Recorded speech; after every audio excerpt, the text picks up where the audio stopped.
से आचार्य appointment number 9007543767। जैसा मैंने कहा था कि आज का टॉपिक ये है कि पुनर्जन्म होता है कि नहीं है। आप लोगों को लगता होगा कि एक ही टॉपिक लेकर बात कर रहे हैं, एक्चुअली ऐसी बात नहीं है। टॉपिक सब्जेक्ट मतलब वो जो कैप्शन एक हो सकता है, लेकिन अंदर जो कुछ बोल रहे हैं उसमें फर्क जरूर आपको मिलेंगे। शायद बोर नहीं होंगे आप। तो पहले मैं ये बता दूं कि ये जो astrologically date of birth, place of birth, time of birth लेकर ये कुंडली बनाते हैं, यहाँ पर आपका जन्म से लेकर आपके मृत्यु तक सब स्टोर्ड है। अगर इसको खोल सकते हो तो अपने बारे में और पिछले जिंदगी के बारे में भी बहुत कुछ जान सकते हो। तो मृत्यु मतलब एक कनेक्शन जिसमें मौत कहा जाता है। तो हम लोग मैं डायरेक्टली नहीं कहती, मैं ये कह सकती हूँ कि आपके लिए बहुत प्रॉब्लम आ सकती है उस टाइम पे।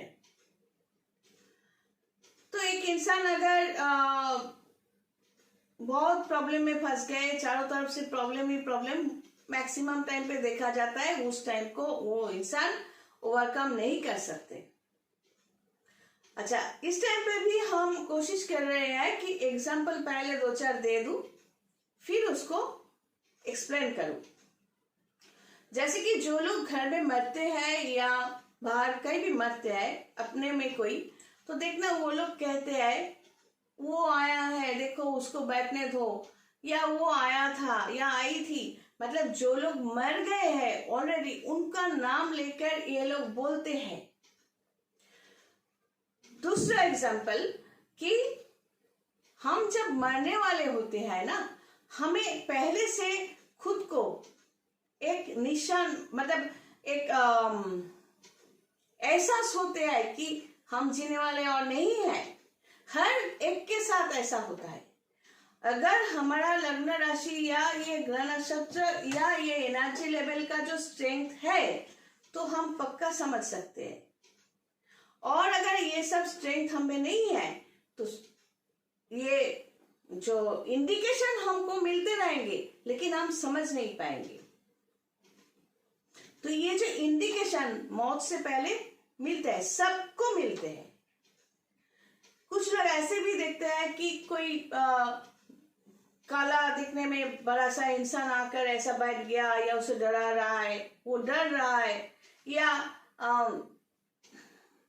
ये दीवार में चढ़कर वो वहां पर बैठ गया, ऐसा होता है। जिन लोगों ने देखा है, अगर वो बिस्तर में पड़े हुए बीमार इंसान है या मरने वाले इंसान है, नॉर्मली क्या होता है, घर के बाकी सदस्य जो है वो लोग कहते हैं वो मरने वाला है या बीमार है, उसके बाद छोड़ो, ध्यान नहीं देते। कोई मरने वाला है तो उससे पहले देखना, ये छोटी छोटी एकदम लाल चींटियां होते हैं ना, वो आ जाते हैं। मिला लो, मतलब आपको काटेगा, आप दिखोगे नहीं, फिर ध्यान से देखोगे तो देखना छोटा एकदम सुई की तरह, छोटा एकदम पॉइंट, एक पॉइंट की तरह, इधर काटे इधर काटे इधर काटे, ऐसा होता है। तो मतलब ये जो कहा जाता है, जो लोग मर गए हैं उनकी याद, सिर्फ याद नहीं, वो आत्माएं सचमुच आते हैं।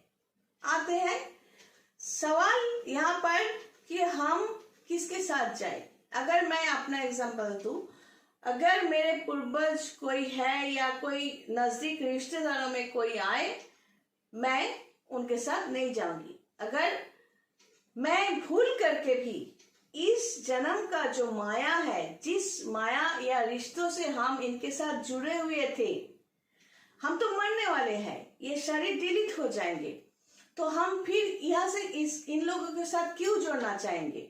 अगर हम इनसे प्यार करते हैं तो वो प्यार सिर्फ इस जन्म के लिए। अगले जन्म में ना इनका शरीर सेम रहेगा, ना हमारा शरीर जो है सेम रहेगा, ना ही रिश्तों में हम सेम रिश्ता जो यहाँ पर निभा रहे थे इस जन्म में, अगले जन्म में वो रिश्ता नहीं भी हो सकता है। तो हम इन लोगों से ना ही प्यार का भावना हम रखेंगे, और ना ही बदले की भावना रखेंगे, ना ही कोई जलन रखेंगे। हम न्यूट्रली जाएंगे। किसके साथ? अगर मैं अपनी बात करूं तो मैं भगवान को, जिनको मैं पूजा करती हूँ, उनकी बात सोचूंगी, अपना ध्यान, अपना साधना करते हुए मानना पसंद करूंगी, ताकि अगले जन्म में अगर मैं जन्म लेना चाहूँ तो मुझे और भी अच्छा घर बार मिले, रिश्ते मिले, जो सब में भगवान दिखे। प्यार के खातिर हम वापस आना चाहेंगे तो वो भी एक तरह की मौत ही है। नफरत से हम वापस आना चाहेंगे, बदला लेने के भाव से अगर चाहेंगे तो वो भी एक तरह से फिर से मौत के कुएं में आना है।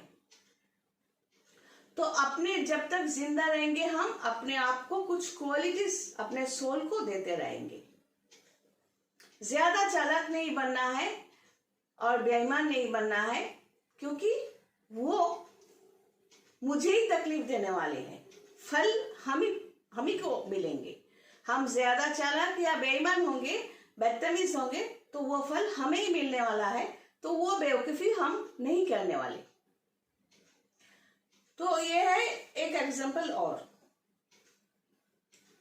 और एक एग्जाम्पल है कि सोचो तुम्हारे घर में एक बच्चा पैदा हुआ, तो आप खुद ही देखना कि आप अगर हस्बैंड वाइफ जिस पेशे में हो या जिस तरह की हो, आपका बच्चा या तो एडवांस है या एकदम डाल है, या ऐसे कुछ हरकत कर रहा है जो आप लोगों ने कभी की ही नहीं, आपके वंश में कोई किया ही नहीं। कैसे? क्यों? एक ऐसा पेशा इसने अपनाया जो आपके पूरे वंश में किसी ने किया ही नहीं, उस पेशे में गया ही नहीं। क्योंकि शरीर जो है वो आपका बच्चा है, लेकिन शरीर में जो आत्मा प्रवेश किया था माँ के गर्भ में 9 महीने में, तो वो आत्मा जो है वो पिछले जन्म में उस पेशे में था। उसके कर्म के अनुसार आपके यहाँ पैदा हुआ। हो सकता है किसी रिश्ते में आप लोग बंधे हुए थे तब, या तो प्यार के खातिर या नफरत के खातिर या किसी न किसी रिश्ते के कारण ये फिर से पैदा हुआ। लेकिन वो आत्मा जो है, ये जरूरी नहीं है कि उस आत्मा का शरीर आपका डीएनए आरएनए फ्लैश ब्लड लेकर वो आपका बच्चा, लेकिन उसके अंदर जो सोल है वो आपका कोई नहीं है। ना ही हम किसी के कोई लगते हैं। शरीर से एक फैमिली में डीएनए आरएनए फ्लैश और ब्लड से बने हुए जो शरीर है उसमें रिलेशन बनते हैं। हमारे अंदर जो आत्मा है वो हमारे रिश्तेदारी में, दोस्तों में, किसी में कोई किसी का नहीं है। अगर ये किसी के समझ में आ जाए तो उसे साधु संत कहा जाता है। तो लोगों का जो इमेजिनेशन है, साधु संत का मतलब सिर्फ ऑरेंज कलर का वो कपड़ा पहना हुआ, टीका लगाता हुआ नहीं। साधु संत का मतलब जिसके अंदर कोई अट्रैक्शन नहीं है, आसक्ति नहीं है, कोई किसी के ऊपर कोई वैल्यूएबल चीज भी हो उसमें कोई मोह नहीं है। अब ये पुनर्जन्म की बात में हम चलते आए, ये एक एक करके एग्जाम्पल देने की कोशिश कर रही हूँ, और शास्त्र की कथा लेकर हम आज बंद करेंगे। वो है कि माँ गंगा के साथ शांतनु राजा का जब शादी हुई थी, तो माँ गंगा ने इस शर्त पर शांतनु से शादी की कि मैं कुछ भी करूं आप मुझे कोई सवाल नहीं करेंगे। तो शांतनु ने कहा चलो ठीक है, ये क्या ऐसा कर सकती है जिसके लिए मुझे सवाल करना पड़ेगा। तो एक एक एक करके एक बार एक बेटा पैदा हुआ, फिर और एक बेटा, वो जब भी बेटा औलाद होते हैं तो माँ गंगा जाकर नदी में बहा देती है। तो शांतनु एक जब 7 औलाद को ऐसे हाथ से निकल गए 7 औलाद, तो शांतनु, राजा शांतनु अब सहन नहीं कर सकते, तो उन्होंने हाथ पकड़ा, बोला कि और नहीं करने दूंगा। तो 8वां औलाद जो है अष्टवसु, वो रह गया। माँ गंगा ने कहा अब तो हम जाएंगे क्योंकि आपने मुझे टोका और ये रहा आपका औलाद, आपने मुझे अपना कर्म करने नहीं दिया। तो ये है, अगर आप उस टाइम पे जाओ तो वो उस टाइम पे प्रेजेंट, वर्तमान एक समय है उस टाइम पे, कि आप विजुअलाइज करो शांतनु गंगा वो बेटे को बहा रही है, तो ये उस टाइम पे प्रेजेंट। तो माँ गंगा फिर रिक्वेस्ट के तौर पर शांतनु ने जब जानना चाहा तो कहा कि इसका जो बैकग्राउंड है, मतलब वो अगर वर्तमान है तो उसका जो बैकग्राउंड क्या है, वशिष्ठ मुनि उनका एक गाय जिसका नाम नंदिनी, तो ये सप्तवसु जो है, मतलब इसको सॉर्ट ऑफ देवता समझो। तो मौज मस्ती करते करते उस गाय को देखकर, इतना प्यारा सा गाय देखकर चुरा लिया, फिर वापस भी दे दिया, कोई कामधेनु भी कहते हैं। तो उसको वापस भी किया, लेकिन वशिष्ठ मुनि ने श्राप दिया इस तरह मरने की, जिसे हम अकाल मृत्यु कह रहे हैं। ये जो बच्चे का पैदा करना और बच्चे को मार देना या बहा देना सेम बात है, तो ये अकाल मृत्यु है। ये अकाल मृत्यु लेकर किसी को घर में अकाल मृत्यु होता है तो हम शोक मनाते हैं कि यार ये मरने का उम्र नहीं है, नहीं, वह उसका प्री डेस्टाइन्ड है, उसे मरना ही पड़ेगा।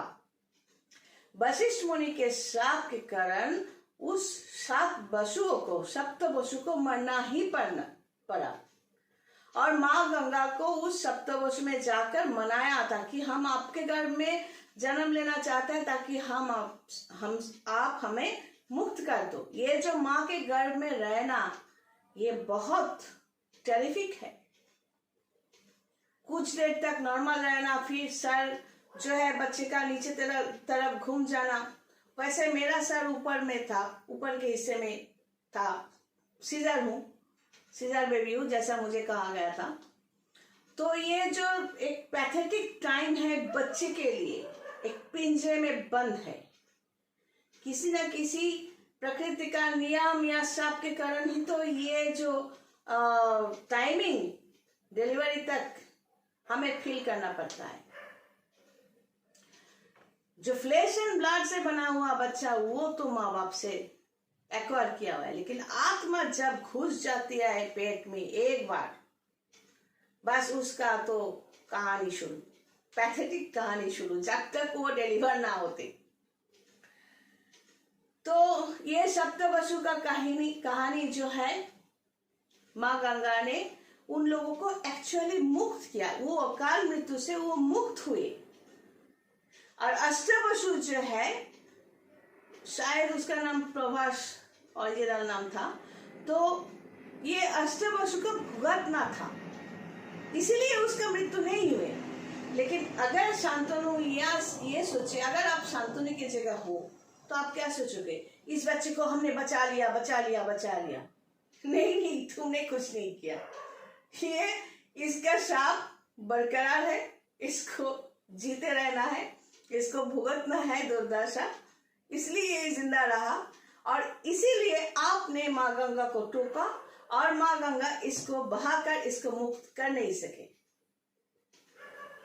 इसी तरह सब कुछ हमारे जिंदगी में जो कुछ होते हैं सब प्रीडेस्टिन्ड है। तो यहाँ पर जो हम बार बार कहते हैं कि कर्मा को लेकर, कि कर्म से हम लोग अपने आप को चेंज कर सकते हैं, आप हमारे डेस्टिनी को चेंज कर सकते हैं। कैसे? एक सिस्टम है। जैसे कि मुनि ने, वशिष्ठ मुनि ने सप्तवसु को बहुत भारी श्राप दिया, तो सप्तवसु, ये जो वसु जो है, ये सब, इन सब देवता ने उनको इतना मनाया, इतना मनाया, इतना माफी मांगी, तो उन्होंने कम किया, श्राप का जो स्ट्रेंथ है उसे कम कर दिया। इसीलिए ये जो पेट में आना, डिलीवर होना, फिर गंगा में बहकर मरकर खुद को मुक्त कर देना, फिर से देवता बन जाना, इस शॉर्ट पीरियड में हो गया। लेकिन ये शॉर्ट पीरियड कैसे हुआ? नॉर्मली सोचो, कम से कम 1 साल तो लग ही गया होगा, या 9 महीना तो लग ही गया होगा। ठीक उसी तरह जब भी हम डेस्टिनी के खिलाफ जाते हैं, तंत्र सिस्टम के जरिए हम बार बार कहते हैं कि हम मैजिशियन नहीं है, हमें टाइम दो और आप अपना नियम फॉलो करते रहना, तो जाके हम अपना जो डेस्टिनी है, नेगेटिविटी है, उसको हमारे हाथ में थोड़ा बहुत लेकर चेंज कर सकते हैं।